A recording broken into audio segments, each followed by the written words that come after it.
kategori apa yang ada itu bahagia. Jadi apa itu bersyukur? Bersyukur tu bila mana kita bersyukur ataupun kita berterima kasih dekat Allah sebab Allah bagi kita apa yang orang lain tak ada, tapi kita ada benda tu. Bahagia tu pula bila kita rasa bersyukur dengan setiap nikmat yang Allah berikan kepada kita yang orang lain tak ada. Jadi kita boleh tengok bahagia dekat seseorang tu, dia terpancar dekat wajah orang tu. Contohnya kita boleh tengok bila orang tu bahagia, kita nampak keserian dekat wajah dia, ketenangan. So maknanya orang tu dia bahagia dengan setiap nikmat yang Allah bagi dekat dia, dan dia rasa syukur dengan setiap apa yang Allah dah tentukan dalam hidup dia tu.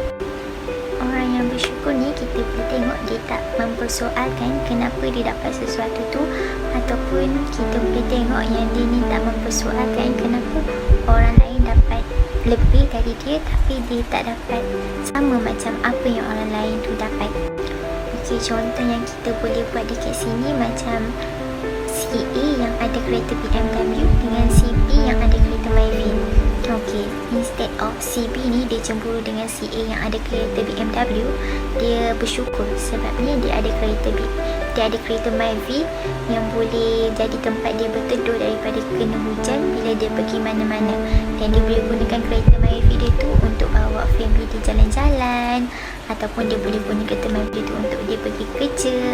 Daripada dia rasa cemburu dengan yang si A yang ada kereta BMW ni, tapi dia rasa bersyukur sebab sekurang-kurangnya dia ada kereta untuk dia pergi ke mana-mana daripada kena hujan, ataupun dia boleh bawa family dia berjalan-jalan. Ini tanda-tanda seseorang itu bahagia dengan rasa syukurnya dia tu. Yang pertama sekali ialah dia tidak mudah iri atau sombong dengan orang-orang di sekelilingnya. Maksudnya dekat sini dia percaya yang apa yang Allah dah tetapkan untuk dia tu memang itulah yang terbaik untuk dia, dan dia takkan mudah iri dengan orang sekeliling dia yang dapat lebih daripada dia. Contohnya kita boleh tengok daripada contoh tadi yang si A dengan si B ni. Si A ni naik kereta BMW dan si B ni naik kereta Myvi, tapi si B ni dia tak iri hati ataupun dia tak jealous pun dengan si A yang naik BMW tu. Maksudnya dekat sini yang si B ni dia tak mudah iri hati bila orang lain tu dapat lebih dari apa yang dia dapat, sebabnya dia yakin dan dia percaya setiap rezeki orang dah ada ataupun rezeki yang dia ada sendiri tu adalah milik Allah. Dan juga dia juga tak akan merasa sombong kalau suatu hari nanti yang Allah ni akan bagi sama macam apa yang si A tu dapat. Yang kedua pula ialah orang yang tak mudah rasa sedih ataupun gelisah. Maksudnya dekat sini ni, dia ni seseorang ni dia tak akan rasa sedih dengan setiap rezeki yang dia dapat, ataupun dia tak akan rasa sedih bila dia tak dapat macam mana yang orang lain dapat. Contohnya dekat sini macam orang lain ada duit banyak tapi dia ada duit hanya cukup-cukup untuk makan, tapi dia tak rasa sedih pun. Dia instead of dia rasa sedih, dia rasa bersyukur sebab sekurang-kurangnya dengan rezeki yang dia ada sekarang tu yang cukup-cukup makan tu, dia boleh juga tampung diri dia untuk makan.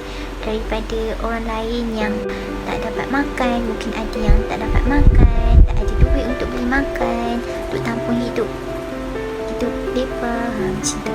Orang yang macam ni kita boleh tengok dia takkan mudah rasa sedih atau gelisah bila suatu hari nanti Allah tarik rezeki yang dia ada tu, sebabkan dia dah dekat dengan Allah, ataupun dia boleh berfikir ataupun mungkin dia rasa yang apa yang dia rasa sekarang ni mungkin salah satu cabaran ataupun dugaan untuk dia lebih dekat dengan Allah, ataupun Allah akan gantikan sesuatu tu lebih baik dari apa yang dia ada sekarang ni. Yang ketiga, orang yang bersyukur ni adalah orang yang selalu berbahagi rezeki dia dengan rezeki orang lain. Kita boleh tengok dekat sini ada dua golongan.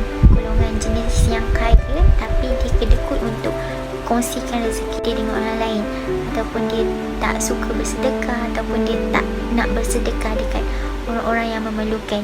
Dengan lagi satu ni, orang yang kaya tapi dia selalu bersedekah, dia selalu beri kelebihan-kelebihan ataupun rezeki-rezeki yang dia ada kepada orang-orang yang lebih memerlukan.